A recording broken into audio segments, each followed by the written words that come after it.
Hello everyone, my name is Sweety बठालिया and welcome to SP Academy classes। तो आज के इस वीडियो लेक्चर में हम लोग अपने मास मोल कन्वर्जन को ही फॉलो अप करेंगे और आज हम लोग डिस्कस करेंगे टाइप 4 के बारे में। ठीक है, तो टाइप 4 में हमारे पास किस तरीके के क्वेश्चंस आते हैं जिसमें हमें साइजेस के बारे में पूछा जाता है, किसी भी एक इंडिविजुअल एटम या फिर किसी भी एक इंडिविजुअल मॉलिक्यूल के बारे में। ठीक है, तो क्वेश्चन देखिए क्या है। इन्होंने कहा है कि कैलकुलेट करिए actual volume of one molecule of water, कि वाटर का अगर हम एक मॉलिक्यूल ले लें तो उस एक मॉलिक्यूल की एक्चुअल वॉल्यूम कितनी होगी। ठीक है, तो इसको करने से पहले आप सबको पता होना चाहिए, देखिए वैसे तो क्वेश्चन में दे भी रखा है कि डेंसिटी ऑफ वाटर जो है हमारी वो 1 ग्राम पर ml होती है, बट फिर भी अगर ऐसी सिचुएशन आए कि क्वेश्चन में आपको वाटर की डेंसिटी नहीं दे रखी तो आज से आपको इस चीज को ध्यान में रखना है, अगर आपको नहीं पता है तो, कि वाटर की डेंसिटी कितनी होती है 1।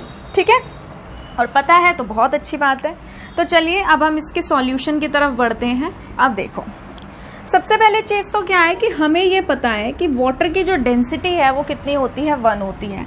और डेंसिटी का फॉर्मूला क्या होता है, डेंसिटी का फॉर्मूला होता है मास बाय वॉल्यूम। ठीक है, अब अगर आप ध्यान से देखें तो यहाँ पे डेंसिटी देखो विद यूनिट दे रखी है और वो कितनी है 1 ग्राम पर ml। ठीक है, अब अगर ये इसकी वैल्यू 1 है तो मास बाय वॉल्यूम को अगर मैं अलग अलग कर दूं, ठीक है, इस वॉल्यूम को यहां ले जाऊं, ये यहाँ पे क्या है डिवाइड में, वहां पे जाके क्या हो जाएगा मल्टीप्लाई, तो हमारा जो मास और वॉल्यूम है वो क्या आ जाएगा एक दूसरे के इक्वल। और मास की यूनिट यहाँ पर क्या दे रखी है 1 ग्राम और वॉल्यूम की क्या दे रखी है 1 ml। तो हमें यहाँ से एक चीज क्लियर हो गई, और वो एक चीज क्या क्लियर हो गई कि जो भी हमें वाटर दे रखा है जिसकी डेंसिटी हमें 1 बता रखी है, उसका मास और वॉल्यूम जो है वो इस रिलेशन से क्या है एक दूसरे के बराबर है। ठीक है, अब इन्होंने हमें क्या कहा है कि आप एक्चुअल वॉल्यूम निकालिए एक मॉलिक्यूल ऑफ वाटर की। अब देखिए हमें क्या पता है कि जब भी हम 1 मोल की बात करते हैं, 1 मोल कंटेन्स, 1 मोल के अंदर कितने पार्टिकल्स होते हैं बताइए।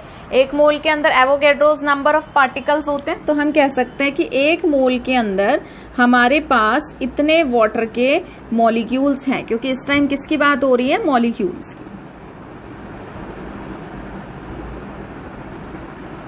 ठीक है, अब साथ ही साथ हमें ये चीज भी पता है, क्या पता है कि 1 मोल हमारा किसके बराबर होता है, ग्राम एटॉमिक मास के या फिर ग्राम मॉलिक्यूलर मास के। तो हम क्या लिख सकते हैं 1 मोल इक्वल्स टू कितना, वाटर जो है वाटर का मास कितना होता है 18 है ना, वाटर का जो फॉर्मूला है वो क्या होता है H2O। हाइड्रोजन का मास कितना होता है 1, यहाँ पे कितने हाइड्रोजन है 2, तो 1 into 2 प्लस में ऑक्सीजन का कितना होता है 16, तो कितना आ गया ये 18 ग्राम। ठीक है, तो यानी कि 1 मोल ऑफ वाटर जो है वो आपका किसके बराबर होगा 18 ग्राम्स के। ठीक है, अब ध्यान से देखो यहाँ पर क्या चीज, कि अगर वाटर की ही हम बात कर रहे हैं और वाटर का अगर 1 ग्राम 1 ml के बराबर है तो वाटर का 18 ग्राम कितने ml के बराबर होगा, ऑटोमेटिकली कितने के बराबर होगा 18 ml के। ठीक है, ये चीज आपको समझ में आई। तो डेंसिटी जो है वो आपकी हेल्प के लिए दे रखा था, कि डेंसिटी से हमने ये रिलेशन निकाल लिया कि for water 1 gram is equal to 1 ml। ठीक है, तो यानी कि 18 gram is equal to 18 ml, और ये 18 ग्राम किसके बराबर है, वाटर के 1 मोल के, तो यानी कि 1 मोल आपका किसके बराबर हो गया 18 ml के। ठीक है, यहाँ तक क्लियर है। तो अब देखो 1 मोल इसके बराबर, 1 मोल इसके बराबर, तो ये दोनों आपस में क्या हो गए बराबर। अच्छा, मैं 18 ml को मॉलिक्यूल्स के बराबर क्यों पुट कर रही हूँ, क्योंकि मुझे यहाँ पे क्या निकालना है वॉल्यूम, और वॉल्यूम को हम लोग किस में मेजर कर रहे हैं इस टाइम ml में। ठीक है, तो यानी कि हम लोग क्या लिख सकते हैं कि 18 gram ml 18 ml of water contains कितने particles, Avogadro's number of particles या मॉलिक्यूल्स। ठीक है, और हमें क्या निकालना है वॉल्यूम ऑफ 1 मॉलिक्यूल। तो वॉल्यूम ऑफ वन मॉलिक्यूल जब निकालेंगे 18 ml में इतने मॉलिक्यूल्स हैं, या आप कह सकते हो इतने मॉलिक्यूल्स 18 ml के बराबर है। तो एक मॉलिक्यूल कितना हो जाएगा, ये यहाँ पे क्या हो जाएगा, अधर आकर डिवाइड। तो ये क्या आ गया 18 अपॉन में 6.22 इंटू 10⁻23 ml। ठीक है, तो अप्रोक्सीमेटली आप इसको काट सकते हो, ये 3 पे कट रहा है और ये क्या हो जाएगा ऊपर जाके 10 की पावर माइनस में। तो ये आपका क्या आ गया अप्रोक्सीमेटली 3 इंटू 10⁻⁻23 ml वॉल्यूम किसका, एक मॉलिक्यूल का। देखो कैलकुलेटर से करके देखा है तो इसका जो एग्जैक्ट आंसर है वो आपका है 2.99 इंटू 10⁻23 ml। ठीक है, अब देखिए सेकंड पार्ट की अगर हम लोग बात करें, ये अभी तक हमारा क्या चल रहा था ए पार्ट, तो सेकंड पार्ट की अगर हम बात करें तो सेकंड पार्ट में क्या है, the radius of a, calculate करना है हमें the radius of a water molecule assuming to be spherical. मतलब कह रही है कि वाटर मॉलिक्यूल को आप एक स्फीयर की तरह अज्यूम कर लो और फिर उसके बाद आप क्या करो, उस वाटर मॉलिक्यूल का रेडियस निकालो। ठीक है, तो इन्होंने बी पार्ट में हमें क्या बोला है कि आप वाटर मॉलिक्यूल को एक स्फीयर की तरह अज्यूम करके उसका रेडियस बताइए कि रेडियस जो है वो क्या होगा। ठीक है, अब देखो अगर हमें वाटर को इन्होंने बोल दिया कि स्फीयर मानना है तो स्फीयर का वॉल्यूम निकालने का फॉर्मूला क्या होता है, volume of a sphere. Volume निकालने का हमारे पास फॉर्मूला क्या होता है 4/3 πr³। ठीक है, और वॉल्यूम जो है उस वॉल्यूम की वैल्यू हमको कितनी दी है, कितनी आई है हमारी 2.99 या 3, आप जो भी लेना चाहते हो वो ले सकते हो। ठीक है, तो ये मैं इधर सपोज लेके चल रही हूँ 3 लेके चल रही हूँ क्योंकि मैंने तो 3 निकाला है, is equal to 4/3 πr³। R की वैल्यू निकालनी है, रेडियस आप लोगों को निकालना है तो आप निकाल सकते हो, इस सारी वैल्यूज को यहाँ ले आइए। तो ये क्या हो जाएगा r³ इज इक्वल टू, ये 3 नीचे है, इधर आके क्या हो जाएगा ऊपर आ जाएगा न्यूमरेटर पार्ट में, और ये कहाँ चला जाएगा, ये चला जाएगा नीचे। ठीक है, और ये आ गया r³। ठीक है,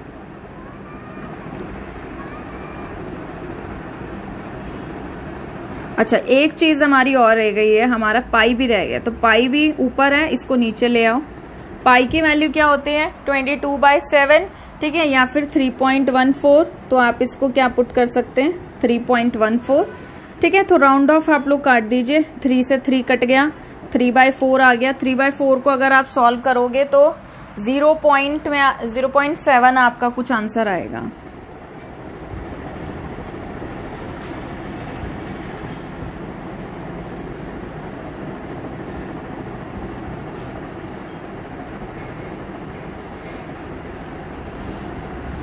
ठीक है, तो अब देखिए आपका आंसर जो है वो क्या आ गया, आपका आंसर आ गया r³ is equal to 0.75 into 10 की पावर -23। अब ये जो r³ है ये वहां जाएगा, हमें क्यूब रूट निकालना पड़ेगा, तो ये कितना हो जाएगा 0.75। अच्छा इसको ना ऐसे लिख लेते हैं पहले, ये वहां पे जाके क्या हो जाएगा 1/3 है ना। अब आपको क्या करना है, अब आपको क्यूब रूट निकालना है, तो 10 की पावर जो है इसको पहले आप थोड़ा सा ठीक कर लो।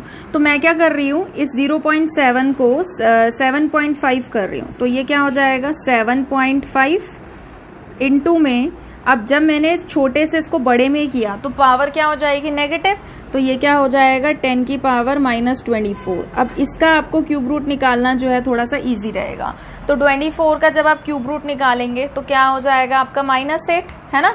तो यानी कि आपका जो ये r है इसके 10 की पावर आपकी कितनी आ गई -8। अब 7.5 का क्यूब रूट क्या होगा, देखो अगर आप 1 का क्यूब निकालते हैं तो वो कितना हो जाता है 1 आता है, 2 का अगर क्यूब निकालते हैं तो कितना आता है 8 आता है।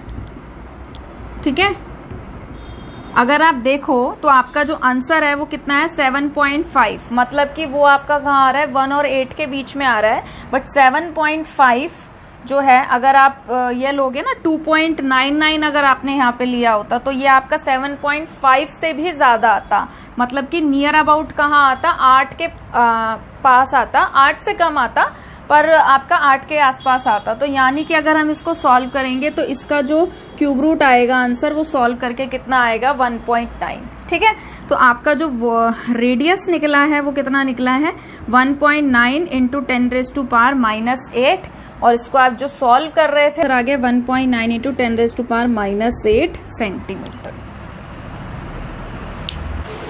अब हम लोग पढ़ेंगे टाइप 5, जिसमें हम मिसलेनियस क्वेश्चंस थोड़े से डिस्कस करेंगे। मिसलेनियस क्वेश्चंस में क्या होता है कि ना आपको ज्यादातर ना क्वेश्चन ही कंफ्यूजिंग सा बना के देते हैं। अदरवाइज क्वेश्चन का जब आप एक बार क्वेश्चन समझ जाओगे कि आपको करना क्या है तो बहुत इजी होता है। ठीक है, तो आप देखिए पहला क्वेश्चन क्या है, इन्होंने कहा है कि पोटेशियम ब्रोमाइड जो है उसके अंदर 32.9% बाय वेट पोटेशियम है। ठीक है, और कह रहे हैं कि if 6.40 gram of bromine react कर रहा है 3.60 ग्राम ऑफ पोटेशियम के साथ, तो कह रहे हैं calculate the number of moles of potassium which combine with bromine to form KBr। ठीक है, देखो इसको हम कैसे करेंगे। सबसे पहले ना हम क्वेश्चन को समझेंगे कि क्वेश्चन में क्या बोल रखा है। हो क्या रहा है कि पोटेशियम जो है ये ब्रोमीन के साथ रिएक्ट कर रहा है, और ये रिएक्ट करके क्या बना रहा है, पोटेशियम ब्रोमाइड। ठीक है, अब इन्होंने क्या कहा है कि अगर हम KBr की बात करें और अगर KBr 100% है, मतलब कि अगर ये 100 ग्राम है, तो कह रहे हैं कि उसमें से आपको 32.9% दे रखा है कि पोटेशियम कितना है 32.9। ठीक है, तो ब्रोमीन इन्होंने दे नहीं रखा, तो ऑटोमेटिकली आप देखो अगर ये 100% है और 100% में से इतना परसेंट पोटेशियम है, तो बाकी का बचा हुआ परसेंट आपका किसका हुआ, ब्रोमीन का। तो 100 में से अगर आप 32.9 माइनस कर देते इतना परसेंट, तो बचा हुआ परसेंट किसका हुआ, ब्रोमीन का। ठीक है, तो क्या कर लीजिए माइनस 10 में से 9 गया 1, 9 में से 2 गया 7, और आपका यहाँ पे कितना बचा 9 बचा, 9 में से 3 गया 6, तो कितना बचा आपका 67.1। ठीक है, तो आपने माइनस करके निकाल लिया। अब आपको ये पता चल गया इस क्वेश्चन से कि आपका जो मास है, मास ऑफ पोटेशियम वो कितना है, इतना है, और आपको ये पता चल गया कि आपका जो मास ऑफ ब्रोमीन है वो कितना है 67.1। ठीक है, इतने इतने ग्राम्स हैं। अब ये तो हमने क्या किया, सिर्फ इतने फर्स्ट लाइन से इतनी चीज हमने ऑब्जर्व कर ली। अब इन्होंने कहा है कि ब्रोमीन अगर रिएक्ट करता है पोटेशियम के साथ, तो कह रहे हैं कि आप ये बताओ कि पोटेशियम के कितने मोल्स जो हैं वो रिएक्ट कर रहे हैं ब्रोमीन के साथ KBr बनाने के लिए। तो इन शॉर्ट इस सवाल में आपको क्या करना है, पोटेशियम के मोल्स निकालने हैं। ठीक है, तो क्या करेंगे हम लोग पोटेशियम के मोल्स निकालने के लिए, सबसे पहले हम लोग ये देखेंगे कि हमारा जो ब्रोमीन है वो कितने पोटेशियम के साथ रिएक्ट कर रहा है। देखो हम लिखेंगे 67.1 gram of bromine reacts with potassium.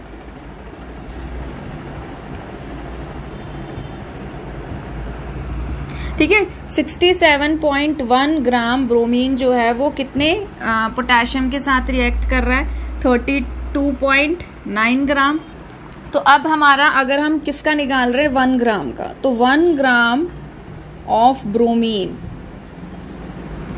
Reacts with potassium, ये वहां पे जाके क्या हो जाएगा डिवाइड, तो कितना आ जाएगा 32.9 डिवाइडेड बाय 67.1 ग्राम।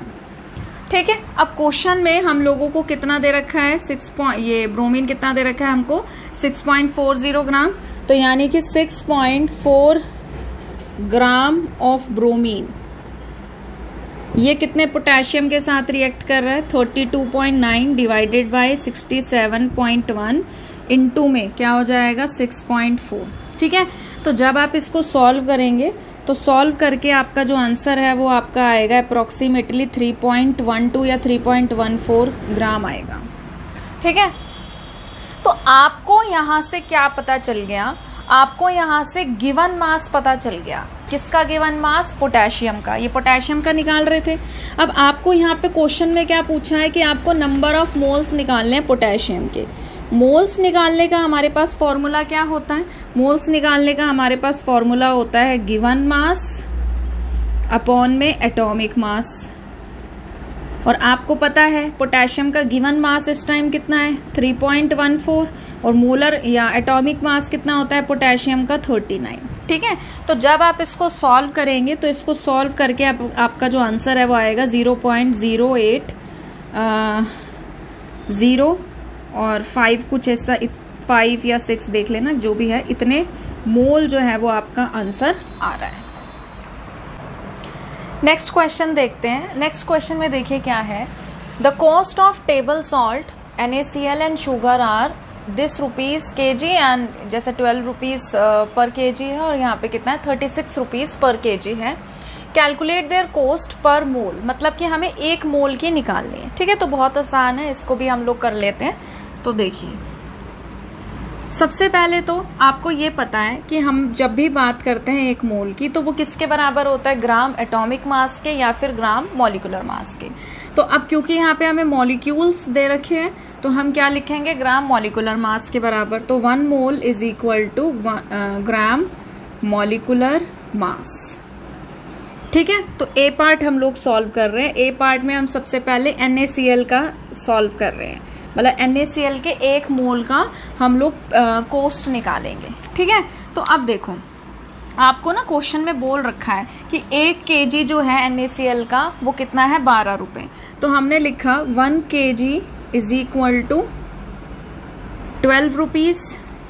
ठीक है, तो अब 1 kg में हमारे पास कितने ग्राम होता है, क्योंकि हम हर चीज यहाँ पे किस में ले रहे हैं, ग्राम में, तो ग्राम ही हम लोग देखेंगे। तो 1 kg में कितने ग्राम होते हैं 1000, तो यानी कि कितना हो गया ये 1000 gram is equal to 12 rupees. तो 1 ग्राम जो है वो कितना हो जाएगा 12 अपॉन में 1000। ठीक है, अब आपको निकालना है 1 मोल का। ठीक है, 1 मोल का निकालना है। तो 1 मोल देखो कितने ग्राम के बराबर है, NaCl के 1 मोल का मास निकाल लो। NaCl का कितना होता है, सोडियम का कितना होता है 23 और क्लोरीन का कितना होता है 35.5। तो ये कितना आ गया आपके पास 58.5। ठीक है, तो 58.5 ग्राम में का जो है वो कितने रुपीस के बराबर होगा। यहां से पॉइंट हटा दो, एक और 10 आ गया, काट दीजिए इसको 5 पे।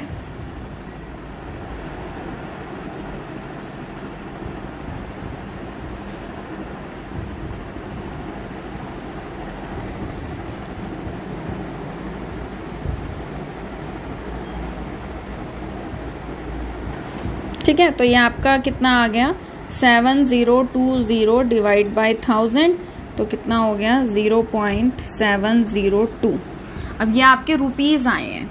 ठीक है, ये आपके क्या आए हैं, रुपीज आए हैं। तो यानी कि अप्रोक्सीमेटली आपका ये कितना हो गया 70 पैसा।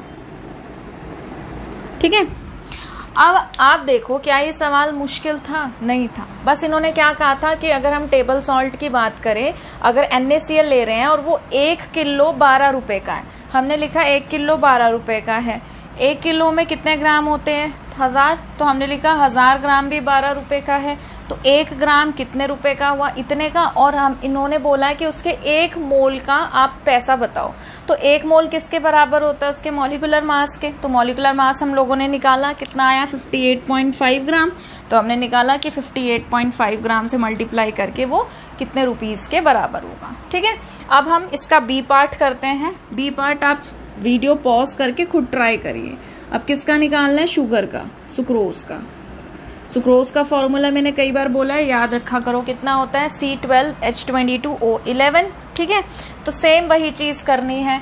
1 किलो कितने रुपए के बराबर है 36 के, है ना। तो 1000 ग्राम भी इसी के बराबर हो गया, यानी कि 1 ग्राम आपके किसके बराबर हो गया 36 डिवाइडेड बाय 1000। अब आपको क्या निकालना है, अब आपको मोल के हिसाब से निकालना। तो देखो इसका कितना मास है, मैंने आपको कई बार बोला भी है कि सुक्रोज का याद रखा करो कितना होता है 342। ठीक है, कार्बन का मास कितना होता है 12 इंटू 12, प्लस में हाइड्रोजन का मास 1, इंटू में 22, प्लस में ऑक्सीजन का मास 16, इंटू में 11। तो इसको आप सॉल्व करेंगे तो कितना आएगा 342 ग्राम।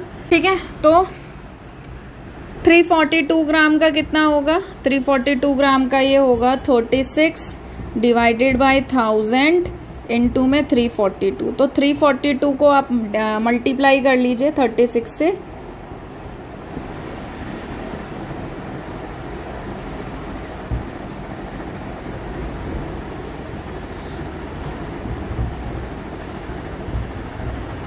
तो कितना आ गया आपका ये 12312 डिवाइडेड बाय 1000 से डिवाइड करेंगे तो क्या आएगा 12.312, यानी कि अप्रोक्सीमेटली आपका जो आंसर है वो कितना आ गया 12 रुपीस। नेक्स्ट टॉपिक है मास परसेंटेज। ठीक है, तो मास परसेंटेज पे तो हम बाद में जाएंगे। अगर आपको अपने नंबर्स की परसेंटेज निकालनी होती है तो आप लोग क्या करते हैं? मार्क्स ऑब्टेन्ड, कितने नंबर आए, अपॉन में टोटल मार्क्स कितने में से आए, इनटू में 100, यही करते हैं। सिमिलरली जब हमें एलिमेंट्स का मास परसेंटेज निकालना होता है तो हम क्या करते हैं? देखते हैं कि उसके 1 मोल कंपाउंड में उस पर्टिकुलर एलिमेंट का कितना मास है, अपॉन में टोटल उसका जो मोलर मास है। ठीक है, तो बहुत आसान से है, मतलब आपको ज्यादा दिक्कत नहीं आएगी। तो आपको क्या करना है? गिवन मास या आपको उस एलिमेंट का मास लिखना है, अपॉन में टोटल मास लिखना है कंपाउंड का, और इनटू में क्या कर देना 100। तो आपका क्या आ जाएगा? Mass percentage. ठीक है, मास परसेंटेज की डेफिनेशन क्या होती है? It gives the mass of each element expressed as the percentage of total mass. ठीक है, कि टोटल मास में से उस एलिमेंट का कितना मास है उसका परसेंटेज बताना क्या कहलाता है? Mass percentage. ठीक है, तो एक क्वेश्चन मैंने लिखा है, तो इस क्वेश्चन में इन्होंने क्या कहा है? Calculate the mass percentage composition, मतलब जिससे वो बना है, तो आपको ईच एलिमेंट का बताना है, of copper pyrites. Copper pyrites क्या होती है? कॉपर की ओर होती है जिसमें से हम कॉपर को और आयरन जो है इसकी क्वांटिटी को एक्सट्रैक्ट करते हैं। ठीक है, इसका फॉर्मूला क्या होता है? CuFeS2। तो आप देखिए, सबसे पहले आप क्या करेंगे? CuFeS2 कॉपर पाइराइट का क्या निकालेंगे? Total mass. तो इसका मोलर मास जो है वो क्या होगा?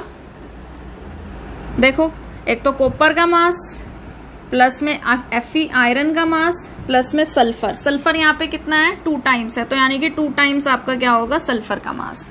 तो पुट करिए, कॉपर का मास कितना होता है?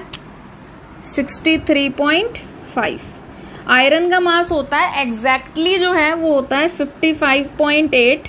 ठीक है, तो आप वो भी ले सकते हैं या 56 भी ले सकते हैं, बट मैं ऐसे याद रखती हूँ आयरन का मास 56, तो इजी रहता है याद करना। ठीक है, 55.8 प्लस में 2 टाइम्स। सल्फर का मास कितना होता है? 32, तो यहाँ पे क्या हो जाएगा? 2 × 32, तो जो कि आपका कितना आ जाएगा? 64। ठीक है, तो इसको आप टोटल कर लीजिए ऐड करके कि भाई कितना टोटल जो है हमारा आ रहा है। तो 63.5 और 55.8।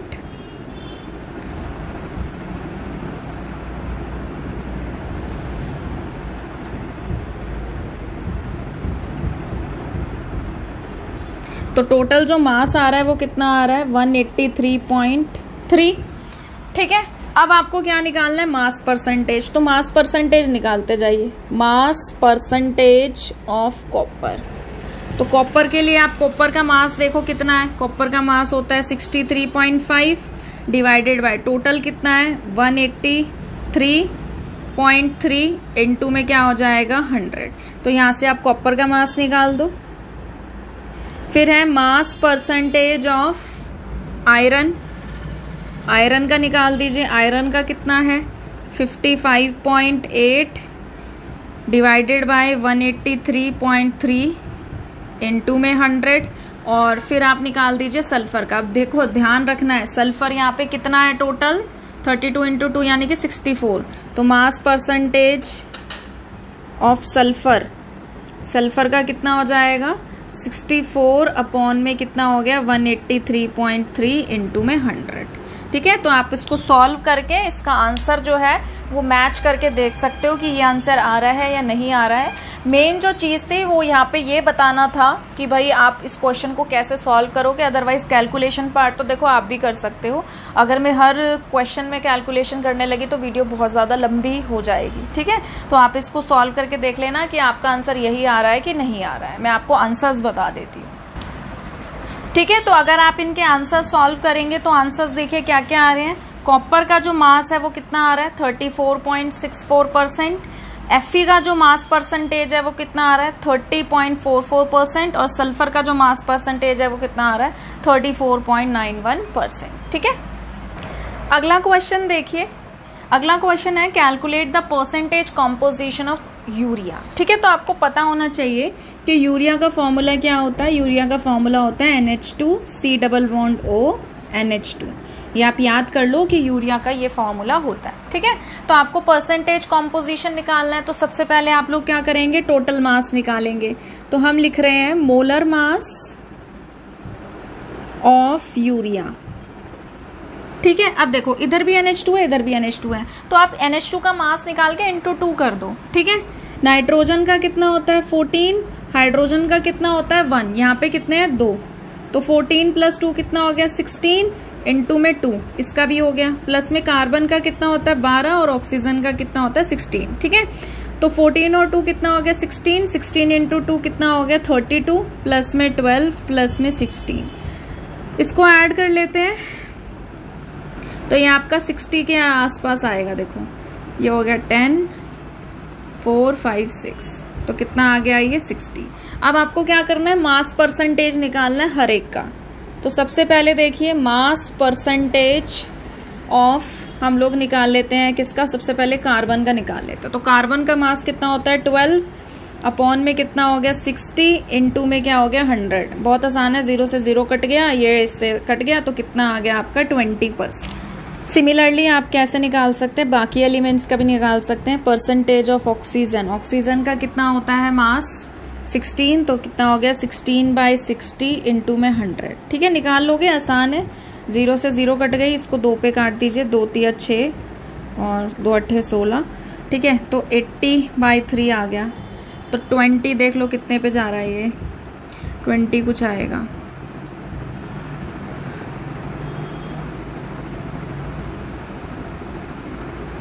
ठीक है, तो ये आपका आ रहा है 26.6%। सिमिलरली आप कैसे निकाल सकते हैं mass of nitrogen, mass percentage of nitrogen. Nitrogen देखो कितने हैं यहाँ पे 2, एक नाइट्रोजन का मास कितना होता है बताइए 14, तो 2 का कितना हो जाएगा 14 इंटू 2 28। तो ये भी आप निकाल सकते हो, 0 से 0 कट गई, इसको काट दो 2 पे, 2 × 6। ठीक है, तो ये आपका कितना आ गया 140/3। तो इसको भी आप सॉल्व कर लो, डिवाइड करके देख लो।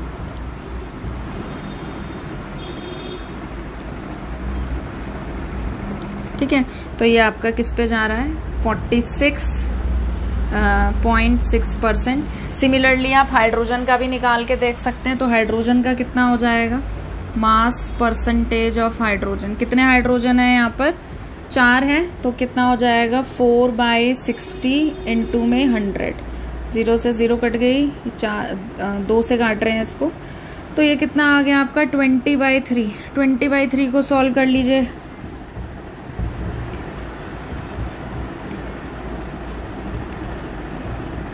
ठीक है, तो ये आपका अप्रोक्सीमेटली कितना आएगा 6.67%।